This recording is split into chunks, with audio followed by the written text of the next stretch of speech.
میرے میاں کا دوست مجھ سے پیار کرنے لگا تھا اور میں بھی اسے چاہنے لگی تھی۔ جب میرا میاں دفتر چلا جاتا تو اس کا دوست دن کے وقت میرے گھر آ جاتا اور اپنے جسم کی پیاس بجھا کر چلا جاتا، اور رات کے وقت میاں کام سے تھکا ہارا واپس آتا تو وہ بھی خوب طریقے سے اپنا پیار لٹاتا۔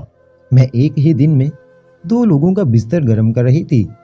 میری عمر صرف 19 سال تھی، اسی لیے میری گرمی کچھ زیادہ ہی تھی اور میرا قد بھی درمیانہ تھا، اور اس بات کو میں نے سچ کر دکھایا تھا کہ چھوٹی عمر کی لڑکی واقعی ہی زیادہ مزہ دیتی ہے اور وقت بھی کچھ کم نہیں لگاتی۔ کچھ دن تو یہ سلسلہ چلتا رہا، لیکن میری طلب میاں سے زیادہ اس کے دوست کے ساتھ بڑھتی چلی گئی، کیونکہ اس کے پاس سب کچھ بڑے کمال کا تھا اور وہ پوری طرح سے میرا حساب لگاتا تھا۔ ایک دن میں نے سوچا کیوں نہ میاں کی جگہ اس کے دوست سے ہی 2 دفعہ۔ پھر ایک دم سے میرے ذہن میں خیال آیا، تم یہ کیوں بول رہی ہو کہ تم شہروز کی بیوی ہو؟ وہ تمہارا محرم ہے، تم صرف اس کی ہو۔ وہ تم سے بہت محبت کرتا ہے، تمہارا ہر طرح سے خیال رکھتا ہے۔ اس نے تمہیں کبھی کسی چیز کی کوئی کمی نہیں ہونے دی۔ مرد کا پیسہ نہیں، دل دیکھا جاتا ہے۔ تم مویز کے پیچھے مت بھاگو، کہیں وہ تم سے سیراب ہو کر سائڈ پہ ہو گیا تو، اور اسے تم سے نہیں، تمہارے حسن شباب سے پیار ہے۔ نہیں نہیں، میرے دل نے پوری قوت سے چیخ کر کہا، مجھے اپنے میاں سے محبت ہو ہی نہیں سکتی، میں اسے نفرت کرتی ہوں۔ مویز کی محبت میرے دل و دماغ پر غالب آ رہی تھی۔ پہلی ملاقات، پہلی نظر میں وہ میرا اسیر بن گیا ہوگا۔ وہ ایک ایسی کمپنی میں مینیجر ہے جہاں لڑکیوں کے ٹی وی کمرشل بنتے ہیں۔ میں نے اس کی خوش اخلاقی کو بہت کچھ سمجھ لیا۔ صبح ہوئی تو میں نے شہروز کو ناشتہ بنا کر دیا اور دوبارہ سو گئی۔ جب آنکھ کھلی تو 11 بج چکے تھے۔ میں بستر سے نکل کر سنگار میز کے سامنے جا کھڑی ہوئی اور مویز کے بارے میں سوچنے لگی۔ کیا وہ میری محبت کو قبول کر لے گا؟ میرا حسین بن جائے گا؟ کیوں نہیں، بقول اس کے میں لاکھوں میں ایک ہوں۔ شاید اس لیے اس نے مجھے بے حد قیمتی تحفہ دیا تھا، ہوٹل میں کھانا کھلایا تھا۔ اگر میں اسے پسند نہ آتی تو وہ اتنا کچھ نہیں کرتا۔ میں نے اپنے لباس کی طرف دیکھا۔ میں نے سوچا کہ ناشتہ کرنے سے پہلے لباس تبدیل کر لینا چاہیے۔ اتفاق سے کوئی آ گیا تو شرمندگی اٹھانی پڑے گی۔ آئے گا کون؟ میرے پاس تو محلے کی عورت تک نہیں آتی ہے۔ اچانک دروازے پر دستک ہوئی تو میں چونک گئی۔ مجھے حیرت ہوئی کہ اس وقت کون آیا ہوگا۔ اس وقت میاں کے آنے کا سوال پیدا ہی نہیں ہوتا تھا۔ وہ گھر سے 100 قدم دور ہوتا تھا تو اس کی آمد کا پتہ اس کی بائک سے چل جاتا تھا۔ میں نے دروازہ کھولا تو میری حیرت اور خوشی کی انتہا نہ رہی۔ ایک لمحے کے لیے میں اپنے آپ کو بھول گئی۔ دروازے پر مویز میرے سامنے کھڑا تھا۔ وہ میری طرف مسکراتے ہوئے مجھے بے باک نظروں سے دیکھ رہا تھا۔ اس نے بڑے مہذب انداز میں پوچھا، کیا میں اندر آ سکتا ہوں؟ میں ایک دم چونکی۔ میں نے ایک طرف ہٹ کر ندامت سے کہا، پلیز اندر تشریف لے آئیں۔ وہ میرے پاس سے ہوتا ہوا اندر داخل ہوا تو میں نے دروازہ بند کیا، اسے ڈرائنگ روم میں لے آئی۔ پھر مجھے ایک دم سے اپنے لباس اور حالت کا خیال آیا۔ اس لباس میں میں ایک غیر مرد کے سامنے نہیں بیٹھ سکتی تھی۔ جو سوٹ میں نے پہنا ہوا تھا وہ بڑا ہی بے حجاب تھا۔ میں اسے معذرت کر کے اپنے کمرے میں آئی، جلدی سے لباس تبدیل کر کے اس کے پاس گئی تو وہ ایک رسالے کی ورق گردانی کر رہا تھا۔ میں اس کے سامنے بیٹھی تو اس نے رسالے کو ایک طرف رکھتے ہوئے کہا کہ میں یہاں اپارٹمنٹ دیکھنے آیا تھا، وہ پہلی منزل پر ہے، میں نے وہ لے لیا ہے۔ 2 دن بعد میں اس میں شفٹ ہو جاؤں گا۔ میں اس لیے آیا تھا کہ آپ کو بتاتا چلوں، سچ میں خوش ہو گئی۔ یہ تو آپ نے بڑی اچھی خبر سنائی۔ بڑی خوشی کی بات ہے کہ آپ کو ہمارے پاس ہی فلیٹ مل گیا۔ آپ نہیں جانتے کہ آپ کے یہاں آنے کی وجہ سے مجھے کتنی خوشی ہو رہی ہے۔ اب آپ جلدی سے شادی کر کے گھر بسا لیں تاکہ گھر میں رونق آ جائے۔ شادی؟ وہ دلکش انداز میں مسکرایا۔ میں شادی ایک شرط پر کر سکتا ہوں، یہ شرط آپ ہی پوری کر سکتی ہیں۔ کیسی شرط؟ میں نے اس کی طرف حیران کن نظروں سے دیکھا۔ آپ میرے لیے جو لڑکی یا عورت پسند کریں گی وہ نہ صرف آپ کی طرح حسین ہو بلکہ نفیس اور شائستہ مزاج بھی ہو، آپ ہی کی طرح عمدہ لباس کا ذوق رکھتی ہو، غرض یہ کہ وہ ہر لحاظ سے آپ جیسی ہو۔ میں اس کی باتیں سن کر مسکرانے لگی۔ ایسی لڑکی کہاں سے ڈھونڈ کر لاؤں؟ میں نے سوچ رکھا تھا کہ ساری زندگی شادی نہیں کروں گا، اب آپ کو دیکھا ہے تو میں نے اپنا ارادہ بدل دیا ہے۔ میں شرما گئی اور بولی، جب میں شہر جاؤں گی آپ کے لیے مجھ سے بھی کہیں زیادہ حسین لڑکی تلاش کروں گی اور اس سے آپ کی شادی کروا دوں گی، اور میں اتنی حسین نہیں ہوں جتنی آپ تعریف کر رہے ہیں۔ معیز نے کہا، آپ سے زیادہ حسین اور پرکشش لڑکی شاید ہی کوئی ہو۔ آپ کی جتنی تعریف کی جائے کم ہے۔ اس کی زبان سے میں اپنی تعریف سن کر پھولی نہیں سما رہی تھی۔ حسن کی تعریف ہی عورت کی کمزوری ہوتی ہے۔ اگر اس انداز سے تعریف کرتا رہتا تو میرے دل کے کونے میں اس کے لیے محبت کی رمق پیدا ہو جاتی۔ وہ نہ صرف شکل کا بدصورت تھا بلکہ دل بھی بدذوق تھا۔ میرے حسن کا اصل قدردان باذوق معیز نکلا تھا۔ اس کی تعریف مجھے آسمان کی بلندی پر پہنچا دیتی تھی۔ میں اپنی جگہ سے اٹھ کھڑی ہوئی اور اسے پوچھنے لگی، آپ کیا پینا پسند فرمائیں گے، ٹھنڈا یا گرم؟ اس نے میری بات کا کوئی جواب نہ دیا بلکہ وہ مجھے دیکھتا جا رہا تھا۔ اس کی جگہ کوئی اور مرد ہوتا، اس طرح دیکھتا تو میرے دل میں نفرت کی لہر دوڑتی۔ جب بھی میں اپنے میاں کے ساتھ نکلتی تو زیادہ تر لوگ مجھے للچائی ہوئی نظروں سے گھورنے لگتے۔ مجھے ان کی نظروں سے وحشت آتی تھی۔ جی چاہتا تھا کہ ان کی آنکھیں پھوڑ دوں۔ معیز بھی اس وقت مجھے ایک مرد کی نظروں سے دیکھ رہا تھا، لیکن مجھے اس پر غصہ نہیں آ رہا تھا۔ میرے سارے بدن میں میٹھی سنسنی دوڑنے لگی تھی۔ مجھے خیال آیا کہ حسن کو ہر آنکھ دیکھتی ہے۔ جب میں رسوئی کی طرف جا رہی تھی تو میری چال بھی عجیب سی ہو رہی تھی۔ مجھے خیال آیا تھا کہ اپنے آپ پر قابو رکھوں، اس مرد کو جلد سے جلد یہاں سے رخصت کر دوں، اس لیے کہ جوان مرد کا کوئی بھروسہ نہیں ہوتا اور تنہائی کا زہر بے حد خطرناک ہوتا ہے۔ گھر میں ہم دونوں کے سوا کوئی نہیں تھا، اس لیے میری عزت کو خطرہ تھا۔ ایسا کبھی نہیں ہوا کہ تیل اور آگ کی وجہ سے کوئی جلنے سے بچ گیا ہو۔ اس کا ایسے وقت میں آنا جبکہ میرا میاں گھر پر موجود نہیں ہے اس کی بری نیت کو ظاہر کرتا ہے۔ میں نے اپنے خیال کو جھٹکا اور جوس کے 2 گلاس تیار کر کے کمرے میں پہنچے تو وہ مجھے نظر بھر کر دیکھ رہا تھا۔ اس کے خوبصورت الفاظ سے ہی میری نگاہیں اس کی نگاہوں میں پیوست ہوئے جا رہی تھیں۔ میرے جذبات بہنے لگے تھے۔ میں چاہتے ہوئے بھی نہیں چاہتی کہ میں بہک جاؤں۔ وہ یہاں بیٹھا رہے۔ تھوڑی دیر کے بعد وہ جانے کے لیے اٹھ کھڑا ہوا تو میں باوجود کوشش کے اسے روک نہ سکی۔ اس نے جانے کی اجازت بھی بڑے رسمی انداز سے طلب کی تھی۔ میں نے بڑی بے دلی سے اجازت دے دی۔ وہ گھر سے نکلا تو میں کھڑکی سے اسے دیکھتی رہی جب تک وہ نظروں سے اوجھل نہیں ہو گیا۔ میرے دل میں ایک حسرت رہی، وہ کیوں چلا گیا؟ میں نے اسے روکا کیوں نہیں؟ اسے جانے کیوں دیا؟ میرے اندر بے چینی کی ایک لہر اٹھی۔ دل بڑا ہی بے قرار ہو رہا تھا۔ میرے دل نے کہا کہ اچھا ہوا وہ چلا گیا، ورنہ میں دنیا کو منہ دکھانے کے قابل نہیں رہتی۔ پھر وہ تیسرے دن صبح 10 بجے آیا۔ میں نے کل بھی اس کا انتظار کیا تھا اور آج بھی انتظار کر رہی تھی۔ میں نے اپنے میاں کو نہیں بتایا تھا کہ معیز آیا تھا۔ اس نے بھی میرے میاں شہروز سے ذکر نہیں کیا کہ وہ کل صبح اس کی غیر موجودگی میں گیا تھا۔ اس نے ہماری ملاقات کو چھپا لیا تھا۔ آج اسے دیکھ کر میرا دل دھک سے رہ گیا تھا۔ اس کی آنکھیں سوجی ہوئی تھیں۔ وہ بہت پریشان دکھائی دے رہا تھا اور اس کا گرمی سے بھی برا حال ہو رہا تھا۔ 2 دن پہلے تو اس کا یہ حال نہ تھا۔ اس نے میرے پوچھنے پر بتایا کہ وہ کل فلیٹ میں منتقل ہو گیا ہے اور سارا دن اکیلا ہی سامان کی سیٹنگ میں لگا رہا تھا، اس لیے آج وہ دفتر بھی نہیں گیا۔ اس نے کافی کی فرمائش کی تھی۔ کافی کے بعد وہ جانے کے لیے اٹھ کھڑا ہوا اور پھر افسردگی سے بولا، میں سوچ رہا ہوں کہ میں یہ فلیٹ ہی نہیں شہر چھوڑ کر کسی دوسرے شہر چلا جاؤں۔ میرا سینہ دھک سے رہ گیا۔ مجھے ایک گہرے انجانے صدمے کا احساس ہوا۔ میں نے حیرت سے پوچھا، وہ کس لیے؟ تو بولا، اس لیے کہ کسی کی حسین صورت اور حسن نے مجھے پاگل کر دیا ہے۔ میری راتوں کی نیند چین چھین لیا ہے۔ دن میں ایک پل بھی میرے دل کو قرار نہیں آتا۔ لمحہ لمحہ اس کی صورت کے لیے تڑپتا ہے، اس خیال سے کہ وہ کسی عورت کے لیے پاگل ہو رہا ہے۔ میرا دل ڈوبنے لگا۔ میں نے مردہ لہجے میں پوچھا، کون ہے وہ؟ معیز بولا، وہ تم ہو میری جان۔ اس نے میری نظروں کے روبرو آ کر میرے کندھوں پر اپنے ہاتھ رکھ دیے، پھر ایک ہاتھ میری کمر پہ ڈال کر مجھے قریب کر لیا۔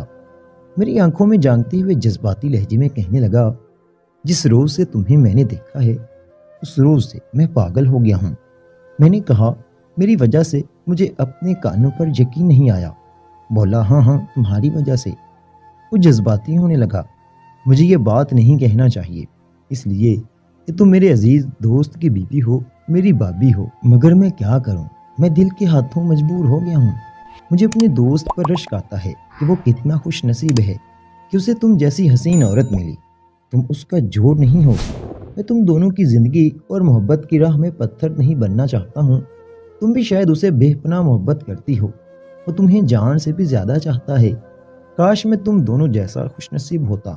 تم دونوں کی راہ کتنی حسین اور رنگین ہوتی ہے۔ میں نے کہا معیز، میں شہروز سے محبت نہیں کرتی ہوں، نہ چاہتے ہوئے بھی میری زبان سے نکل گیا۔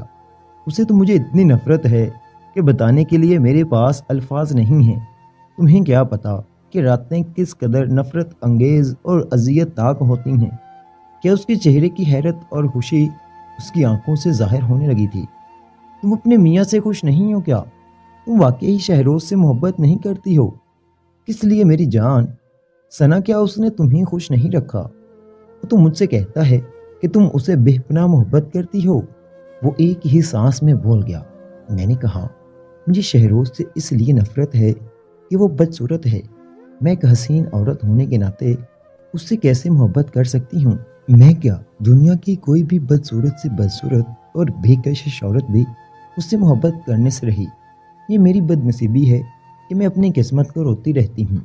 معیز نے کہا مجھے یہ دیکھ کر بڑی حیرت ہوتی ہے کہ تم اس کے ساتھ دن اور رات کا وقت کیسے گزارتی ہو۔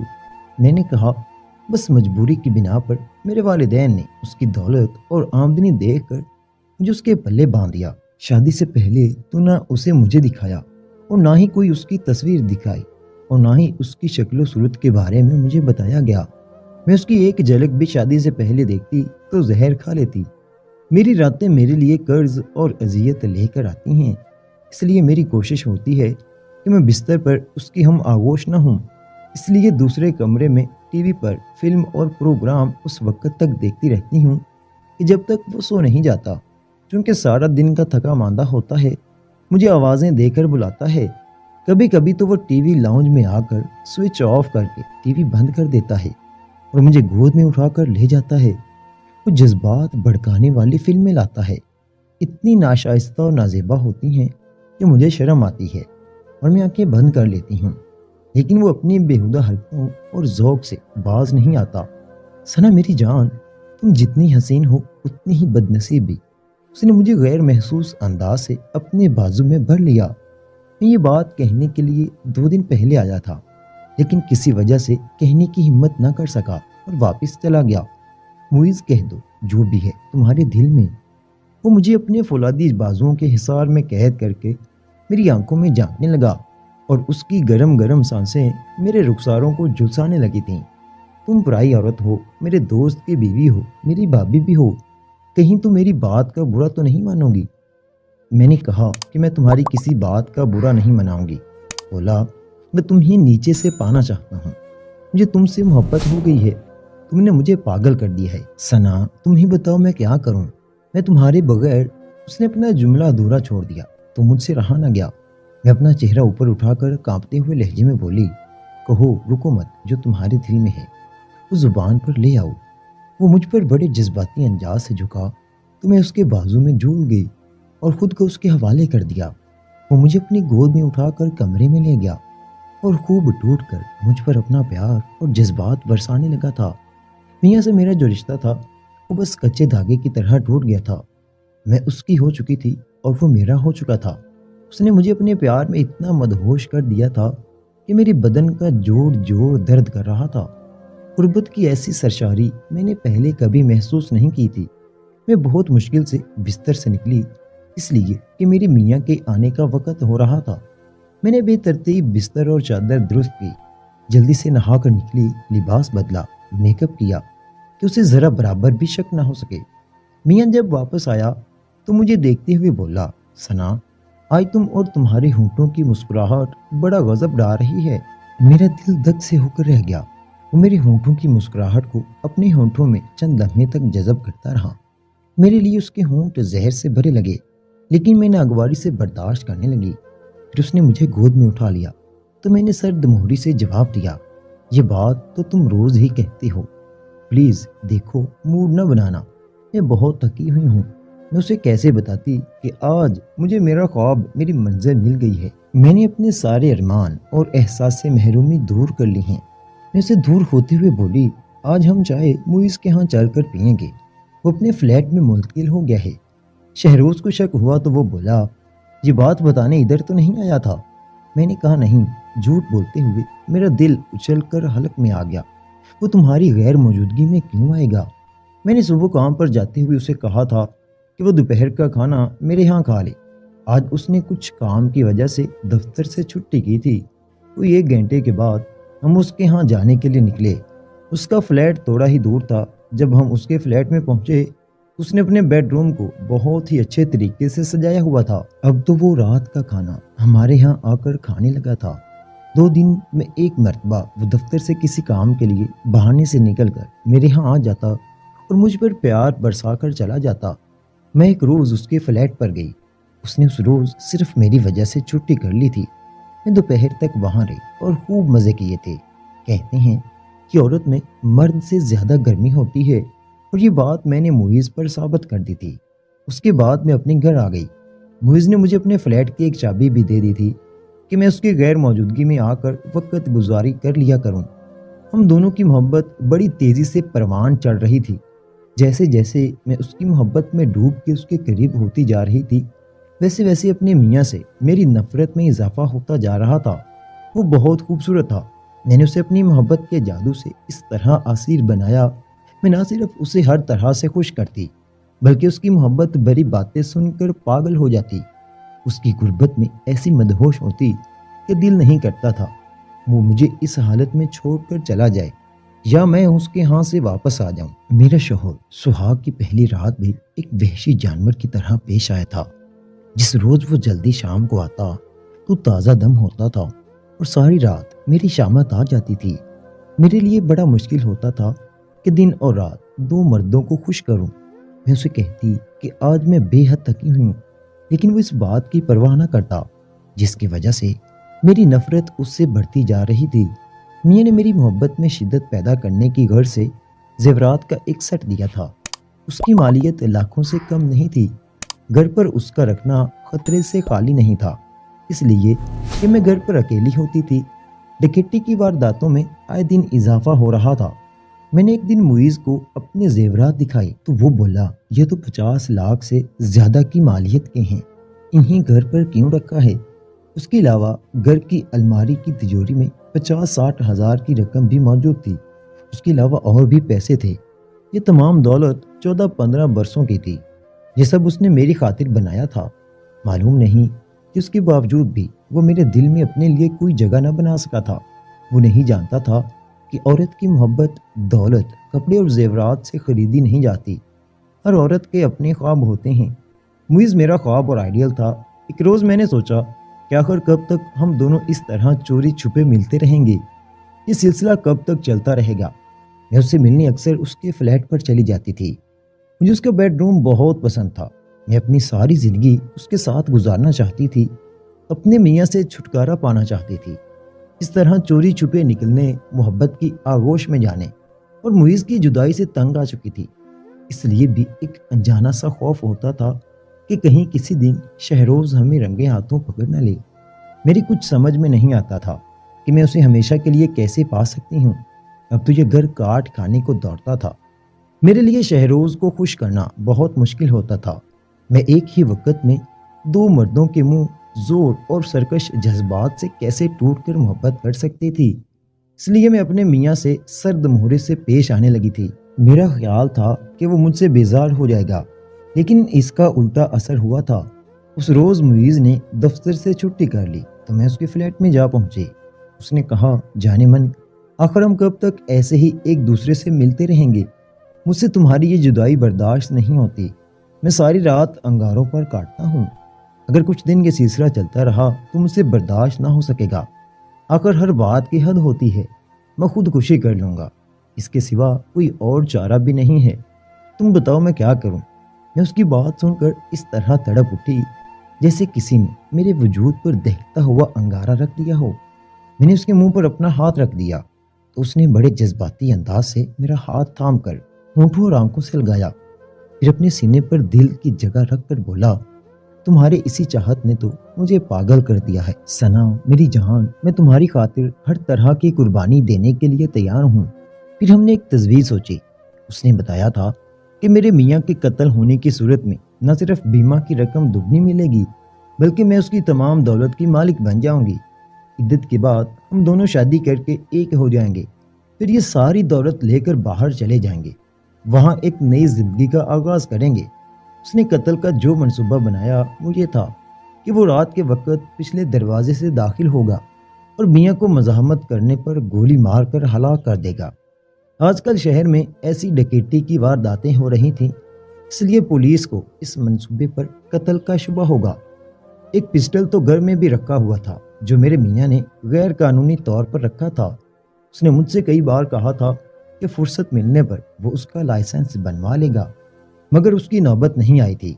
میں نے معیز کا منصوبہ بہت پسند کیا، میں اس پر عمل کرنے کے لیے تیار ہو گئی۔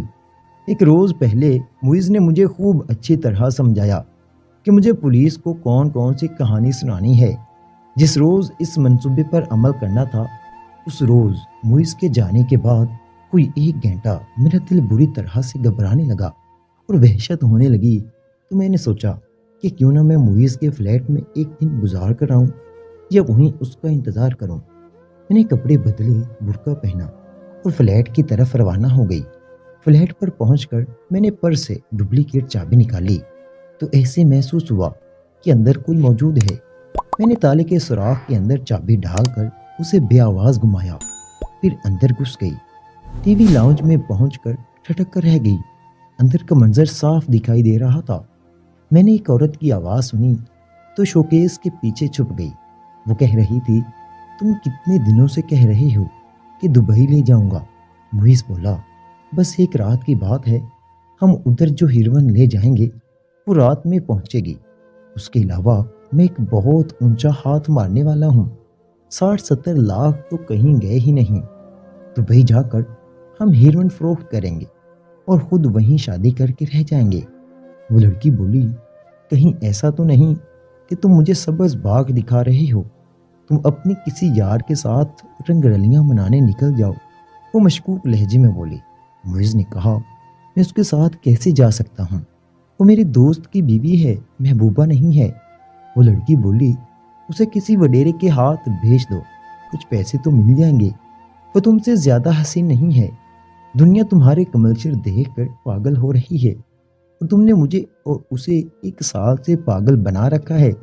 اس سے شادی کب کرو گی؟ وہ اس کے گلوں میں اپنی باہیں حمائل کر کے بولی۔ معیز نے کہا تھا کہ بس اب کچھ دنوں کی بات ہے، دبئی چل کر پہلے شادی کرنی ہے۔ مجھے ایسے لگا جیسے کمرے میں زبردست بھونچال آ گیا ہو۔ میرا چہرہ تیزی سے گھوم رہا تھا، میں دیوار کا سہارا نہ لیتی تو فرش پر گر پڑتی۔ وہ دونوں شراب پی کر غلاظت کے دلدل میں گرنے کے لیے بے پردہ ہو رہے تھے۔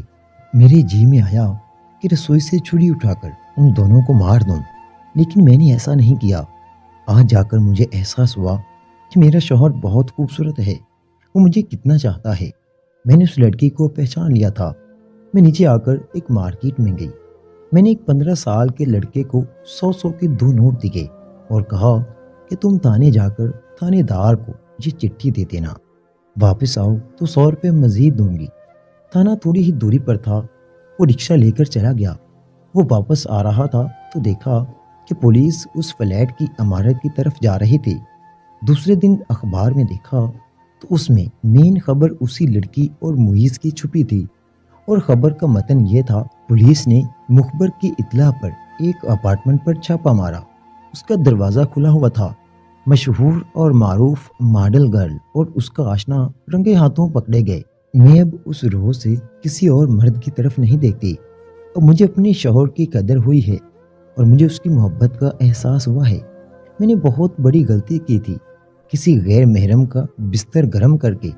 اب میں دل سے اپنے میاں کی عزت کرتی ہوں، قدر کرتی ہوں اور محبت کرنے لگی ہوں۔ وہ جیسا بھی ہے لیکن وہ دل کا خوبصورت ہے۔ ہماری عورتوں کی اکثر یہ عادت ہوتی ہے کہ انہیں اپنے مرد سے جتنی بھی تسکین حاصل ہو وہ اسے کسی خاطر میں نہیں لاتی، حالانکہ محرم میں جو طاقت موجود ہوتی ہے وہ کسی غیر مرد سے کبھی بھی نہیں ملتی۔ بہتر ہے کہ اپنے محرم کے علاوہ کسی کی طرف نظر اٹھا کر نہ دیکھیں تاکہ آپ کی عزت پہ کوئی آنچ نہ آئے۔ مزید سبق آموز کہانیاں سننے کے لیے ہمارے چینل کو فوراً سبسکرائب کر لیجئے۔ شکریہ۔